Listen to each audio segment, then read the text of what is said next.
আপনি তো অনেক মানুষের সঙ্গে চলাফেরা করেন, আপনি যেহেতু এনজিও কর্মী, এনজিওতে কাজ করছেন, মানুষ পর্যন্ত পৌঁছাচ্ছেন। এখানে এমনও কোনো অঞ্চল আছে যেখানে হয়তো বা সভ্যতার আলোটাও ঠিকমতো পৌঁছায় নাই। ওই অঞ্চলের মানুষরা আসলে নির্বাচন নিয়ে কী ভাবেন? আপনি তো অবজার্ভ করেছেন। তারা কি ওই মার্কা দেখেই ভোট দেন, নাকি প্রার্থী বোঝেন, নাকি রাজনীতি বোঝেন? তারা তাদের সরলতার জায়গা থেকে চিন্তা করলে তারা আসলে এটা নিয়ে কী ভাবেন?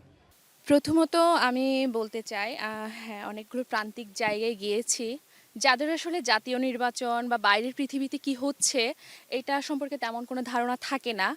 আর যদিও থাকে, আসলে ওরা পাহাড়ের মানুষরা এত সহজ সরল হয় যে এই জটিলতাগুলো ওদের মাথায় ঢোকে না। ওরা হচ্ছে যারা ওদের কাছে যায়, যতক্ষণ নির্বাচনের আগে তো সবাই প্রচারণা চালায়, যখন দেখে একটা মানুষ তার কাছে খুব আন্তরিকভাবে যাচ্ছে, তারা ওই আন্তরিকতাতে বায়াসড হয়ে যায়। তো এইটা আসলে নির্ভর করে কে কতটুকু আন্তরিকতা নিয়ে তাদের কাছে যাচ্ছে। তো নির্বাচনের ওদের যে মানে পদপ্রার্থী নির্বাচনটা ওরা ওভাবেই করে বলে আমি মনে করি। এই অঞ্চলের সবচাইতে বড় ক্রাইসিসটা আসলে আপনার কাছে কি মনে হয়, যেটা মূলত নির্বাচনী ইশতেহারে খুব বেশি আসে না? আপনার তো অবজারভেশনটা অনেক বেশি।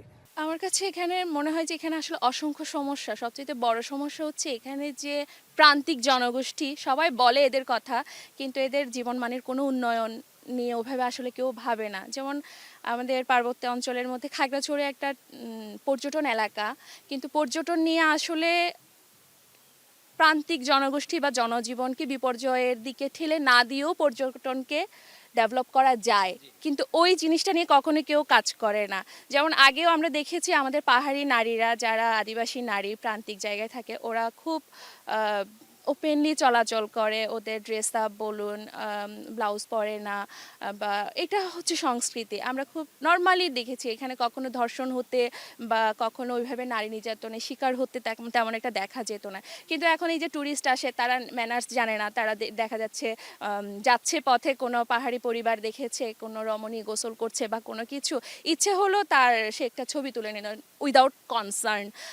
এটা এটা আসলে করা যায় না। তো আমার মনে হয় যে যদি এই পর্যটন খাতে বলি, জনজীবন, এইগুলো আসলে কিছু রুলস করে দেওয়া দরকার।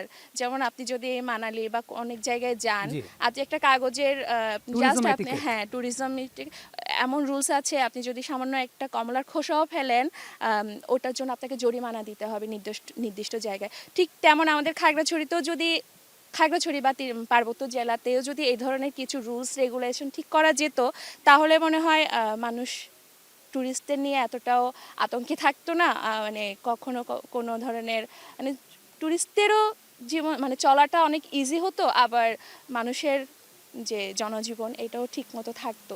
একটা চমৎকার কথা তিনি বলেছেন, সেটা হচ্ছে ট্যুরিজম এটিকেট। যে ট্যুরিজম এটিকেটটা নিয়ে সত্যিকারের অর্থে বাংলাদেশের কোনো অঞ্চলেই খুব বেশি আলোচনা করা হয় না। Thank you very much for your thought.